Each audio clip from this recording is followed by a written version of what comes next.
Alrighty, we are going to work on this quilt, which is Stars and Cross. I left it out here overnight and it has gotten dust all over it, or sand.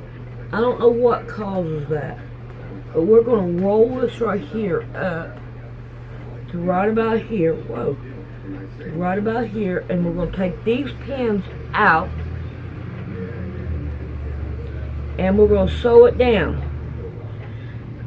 I'm going to go straight to sewing it down and putting up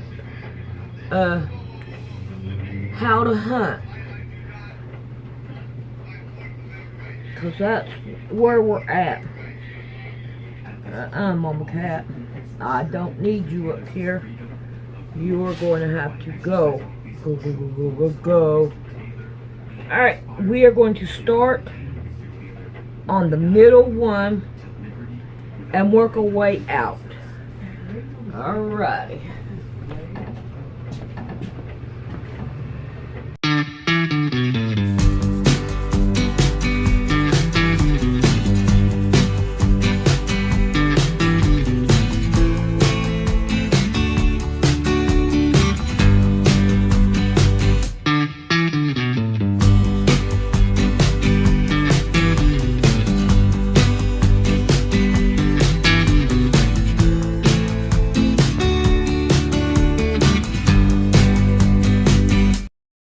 Chewy V wrote, quote, "Me and my buddies were knocking back a few at the local hooch one night. We had to hustle back to the barracks when it got late. On the way back, the three of us encountered two strange beings. Black in the moonlight that shouted us for half a mile. We jogged, they jogged. We stopped to listen, it stopped.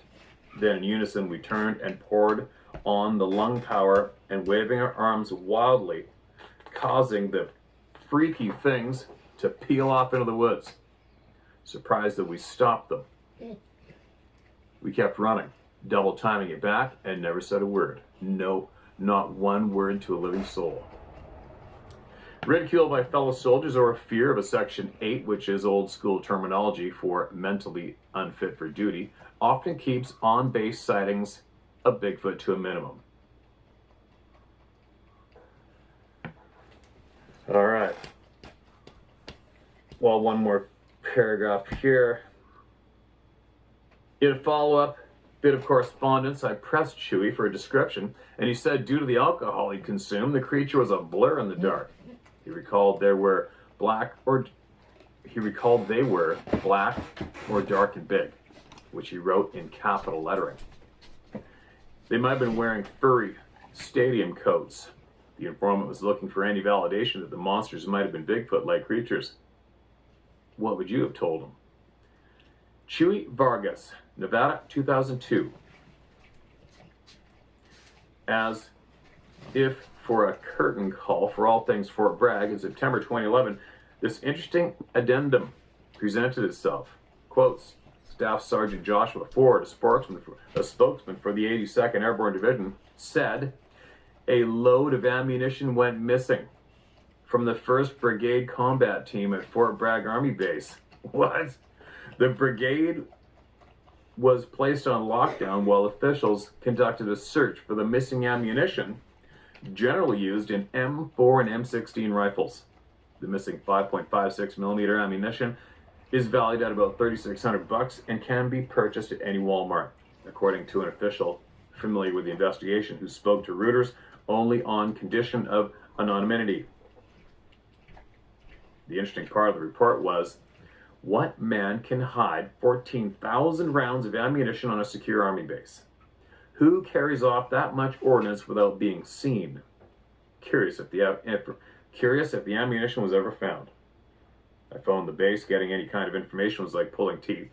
Undeterred, I phoned Reuters, and after 30 minutes of transferred calls, I learned the ammunition had not been found. The security guards were in the brig, but not officially charged, pending where and when the ammo is found. I was told that everything on the base must be accounted for, and that 14,000 rounds simply doesn't vanish. Yet a complete search turned up nothing. It's a stretch to think one of the hairy guys in a stadium coat walked off with 14,000 rounds, but maybe. All right. There we go. I could read on. There's lots here, right? I'll leave that page open for next time we hear from the late, great Bobby Short. I'm sure she's here with us right now. Now, who needs to be heard? Everybody does. And we'll just keep reading them. Now, what do we got?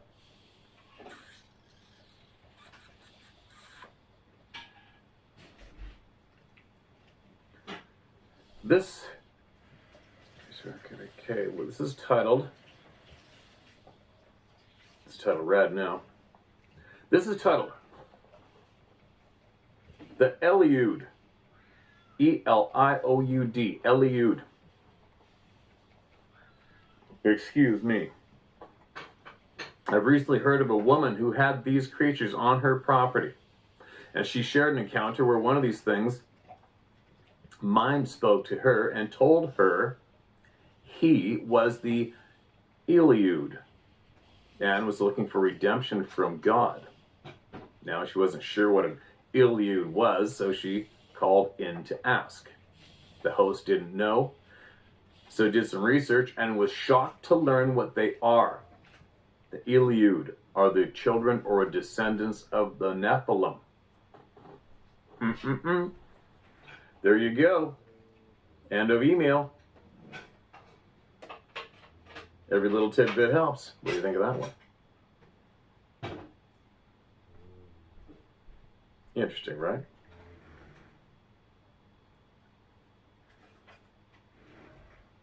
This next one was titled Mind Speak. Hello, Steve. My name is Angela. I want to finally share my story. Forgive me if it brings up a lot of anxiety for me. Oh, it's no problem here. Whatever it takes, we'll read it and get it shared. I'm 9 years old when this happened. My dad bought 6.5 acres in a small town of Washington State, heavily wooded. My dad on his time off would hunt bear, among other animals. We had 5 coon hounds and a Springer Spaniel. Our Springer Spaniel was just had a litter of 10 puppies. They were around 8 weeks. This particular morning was the morning after Mount St. Helens blew. We didn't get as much ash as other towns south of us, but we had a light dust. I wanted to go down and make sure my puppies and mom and dog were good. My dad made a nice whelping box out of an old chicken coop. Plenty of room, and I would spend all day in there. I remember Mount St. Helens blowing. I was a teenager, and I was in my bedroom, and I shook my window of my bedroom on Vancouver Island. Crazy, eh? I can only imagine what it must have been like for all of you in Washington State. This day was just off. I remember climbing in the chicken coop, and Mama Dog seemed anxious. She couldn't sit still. She'd constantly spin in a circle and sit down. She repeated this action over and over again. As I sat down next to her, she climbed into my lap. I could feel her shaking. Me, being 9, thought she's going to have some more puppies, so I thought to myself, I better go get Dad and let him know. As I'm making my way out of the coop, I see to the left of me what I thought was my dad ducking behind the side of the chicken coop. I laughed, then I said, Dad, Mama Dog isn't doing okay. No response. At that moment, I felt this overwhelming fear. Our coonhounds were sounding off. I was frozen, but I didn't understand why or what was happening. Then I see it. Part human, part animal face. I see, peeking from the side of the chicken coop, a face. Grayish, hairy, and its eye was black, no white. To the eye, just black. I can only see part of the face, but it only peeks at me, then backs away again. I never fully see this thing, /animal/human. My brain could not make out what was happening. I felt so many emotions. I still cannot move. All I remember is 1 minute, the coon hound sounding off, then the next minute, everything went eerily quiet. Then I hear in my head, back. I hear it again, back. But then again, only this time it was aggressive and forceful. Back. Believe me, I wanted to run, but I couldn't move. My heart is pounding in my throat. I feel nauseous, faint, and weak. Then, it hits the side of the chicken coop. I can hear Mama Dog whimpering. I finally find enough courage to say, "Let me go." It literally felt like I was being held, so I couldn't move. I know it's my own fear. When I could finally move, I fell backwards. I pretty much fell onto Mama Dog. I scooted myself back against a wall. Mama Dog buried her head behind my back, shaking and crying. The puppies were all on their backs, with their paws to the sky. They looked dead. I hear what sounds like running and heavy breathing. I stayed right there for probably the next 2 hours until my dad came looking for me. Alrighty, I've got one more round to go around. But however, if you look right here, this right here is not even. There is enough there for me to put another piece down to it to make sure that it works. So now what I want to do is I want to find my scissors, and I am going to cut down on all three sizes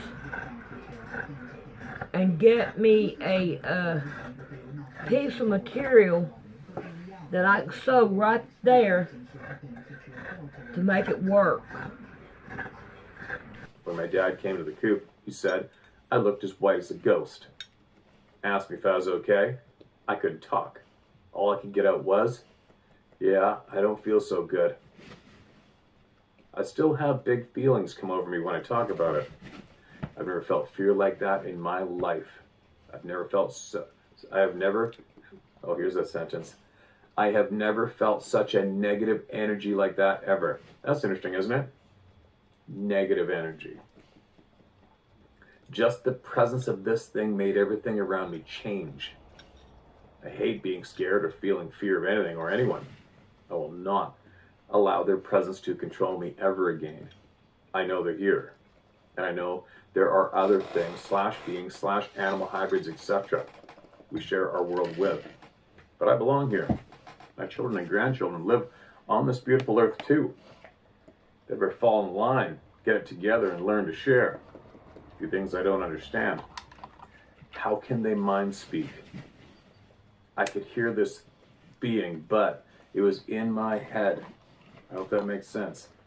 Can they control our movement / our body? I know I was scared, frozen, but it felt like an energy around me that had me locked into place. Last one, I felt nauseous, weak, and faint in the presence of these beings. I've experienced another time when I felt these beings around me and I had the same reaction. Is it because their energy is deeply dense? Or is it a deep negative energy? Just some questions for the group. Maybe someone else will have answers.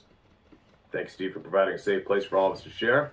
I appreciate you and every one of you guys here. Thank you, Angela. There you go. Someone deeply affected by experience and looking for answers and not looking to prove shit or gather evidence for anybody. She's seen, she knows, she felt, she heard the whole 9 yards. She didn't get suckered into being I'm a lifelong Bigfoot researcher now. Not that's a bad thing, I'm just saying here's an honest human being slapped in the face with this shit in reality and wants to know what's up, what's going on, right? Her brain isn't going, I'm gonna be the first one to get proof. Sorry, I had to throw that in only because it was a topic this morning before I got on here. I hope we get this solid. We all can do right now, we can speculate, we can throw down our guesses. Angela, I'm talking to you. We can all speculate, come up with some kind of a guess that might sort of make sense, but right now, us here as a group, we don't really have the solid answer, as in And where would that answer come from? To make sure it was a solid answer, for me, it would be somebody speaking to me in my mind and thoroughly explaining how this is going down. As in, picture this. You know, maybe I'm in the woods against a tree somewhere sometime by myself, which is all the time, and all of a sudden I hear somebody in my brain go, hey, I'm talking to you. And yes, you're hearing it between your ears, and this is how I'm doing it. Right? That would be a solid answer. That'd be a good solid route to getting a solid answer. And especially if the voice said, and now I'm going to show you how to do it too. And I'd be like, whoa, that'd be an interesting skill. And you know what I'd do as soon as I honed that skill? I would terrorize the criminals on the planet into committing hara-kiri on themselves. I don't know why my brain always instantly goes to that. I want to fight back against the evil ones. Can't stop myself. But anyways, Angela, please stay here. Keep digging, keep asking questions, keep speaking out loud and learning, all right? And we will get there. We've come leaps and bounds. That's for sure. Whether you like to, some people accept that or not, we have come leaps and bounds. Without a doubt. We've managed to successfully kick the garbage people to the side when it comes to this topic. Big time. Now, who's next? I wonder if the pet psychics may have a little tidbit to offer us on that department of mind speak. Maybe. Maybe, you never know. I want to look into them. This is titled Reaction to Roar. Hello, Steve. I sometimes think that I could write to you to the point of being an annoyance. I do not want to be that person, or trivial either. We're not well off, but I am sincere enough that we would make the trip to talk with you. When I first emailed you, I could not connect the dots because I could not even see the dots until I listened to your shares, and I did not know what was behind many experiences. Today I'm listening to you talk about seeing through another's eyes, and you're asking for more knowledge. I wrote to you in the past without any acknowledgement. There's a lot of people in the same position, and there's nothing I can do about it. It's just a roll of the dice. It's not intentional. Roll of dice meaning what emails get read, get to me. I've written to you offering to share information about psychic abilities. You asked for help, so I offered. Again, a lack of acknowledgement. I've been very precise while performing as an animal psychic. Oh, no shit. Psychic is psychic. We are all capable, but we are trained out of it. This is sounding familiar, meaning thoughts of my own. Knowing what you are connected to can be more difficult than making the connection. It is the focus that is the real talent. I wrote to you about mind speak and looking through another's eyes years ago. I'm certain that my wife and I were looking through Sabe eyes when we thought that they were human. At the time, we could not imagine that it was a Sabe. Go back, something just stood out to me. Knowing what you are connected to can be more difficult than making the connection. It is the focus that is the real talent. And wouldn't that make sense?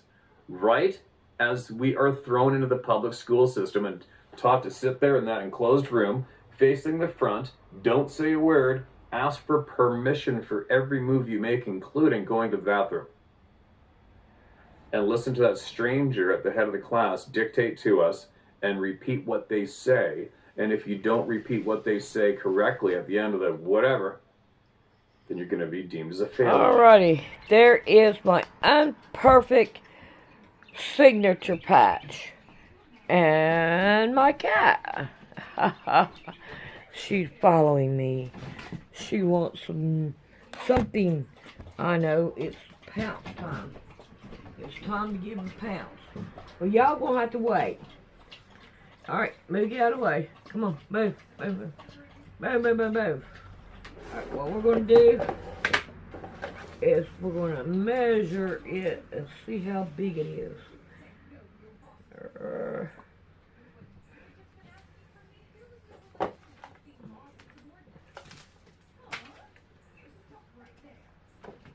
It is 41 and a half and 41 and a half. Alright, Mama Cat. I got all kinds of help here. She's helping something horrendous. This is 41 and a half.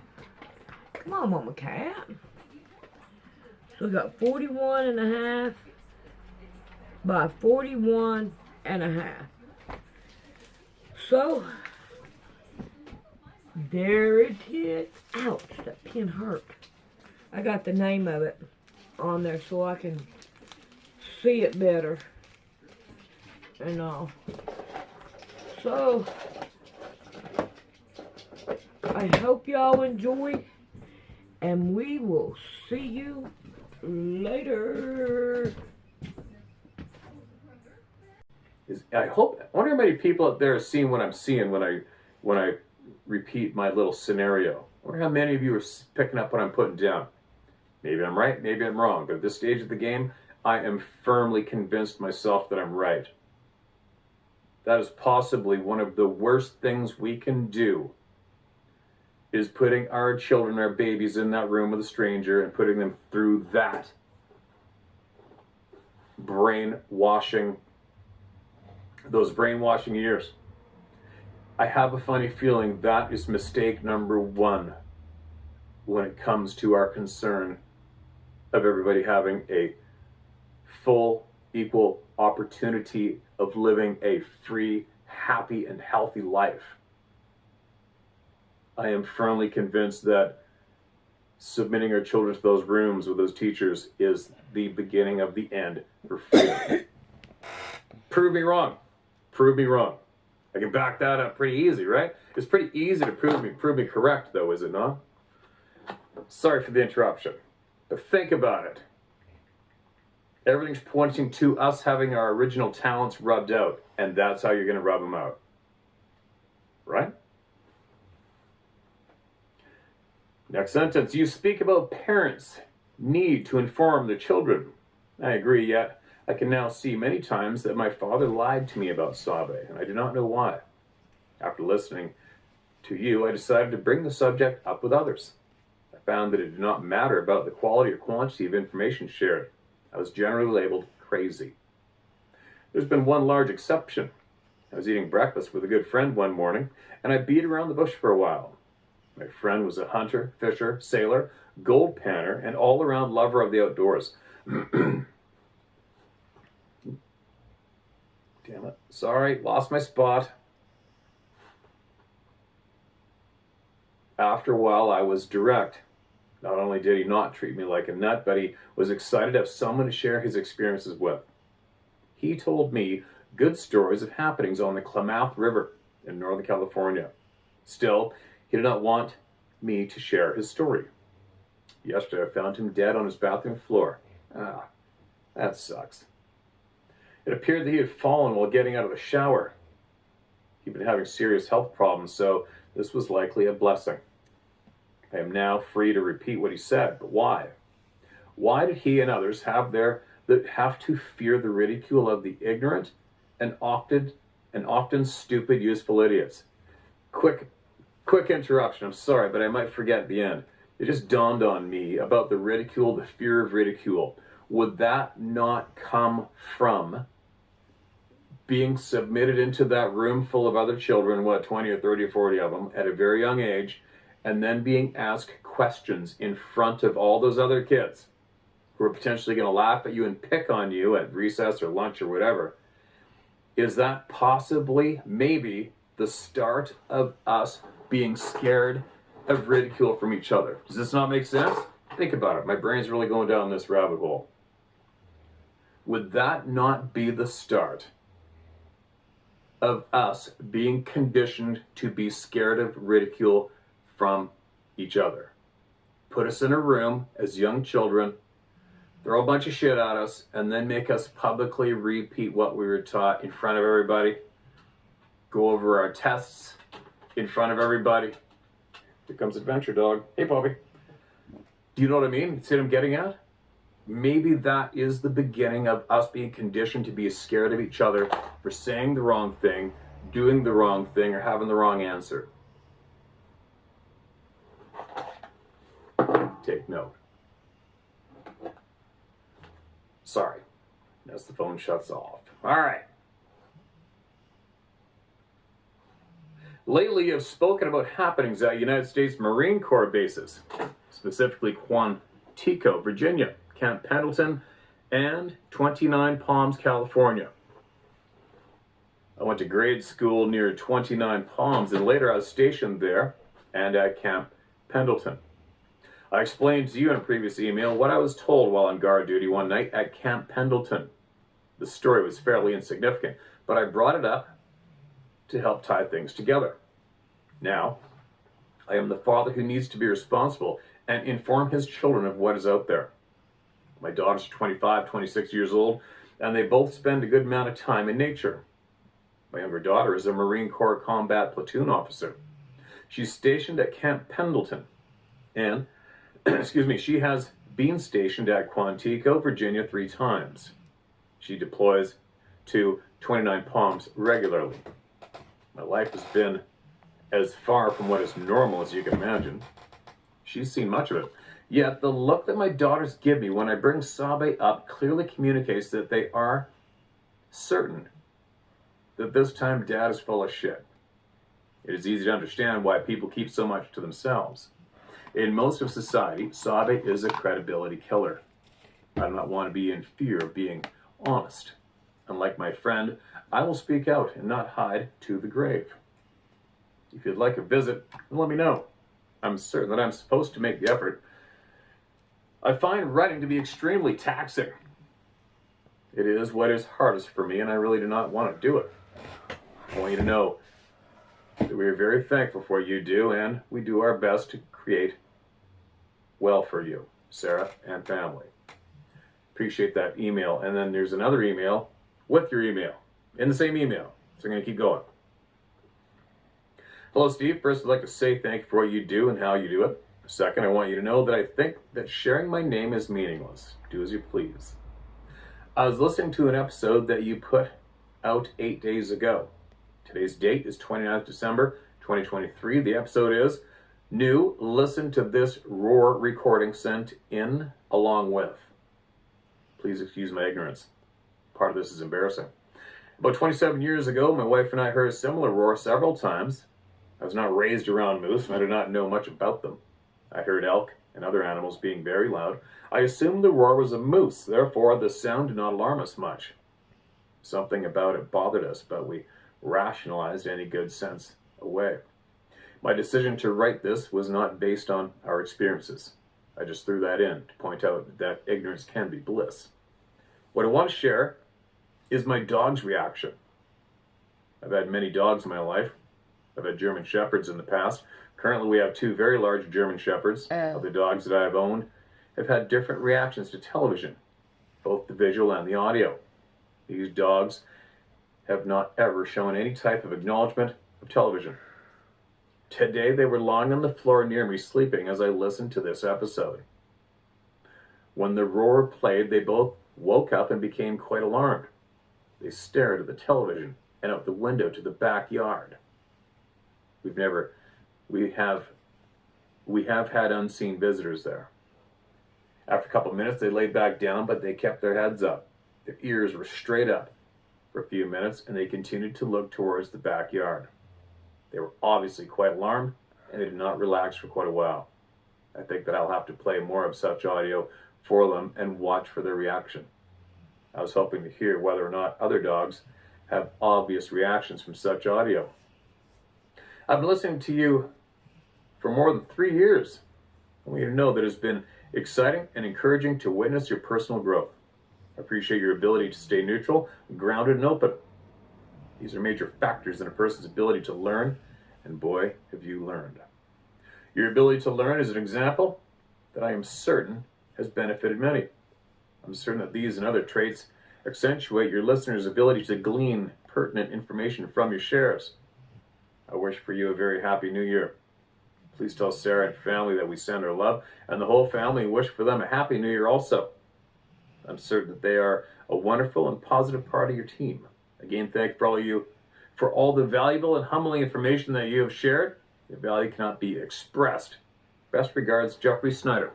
There you go, Jeffrey. We got 2 of your emails shared, and I appreciate you reaching out and sharing, man. Now, did I already read? Where are you on the planet? Are you nearby me?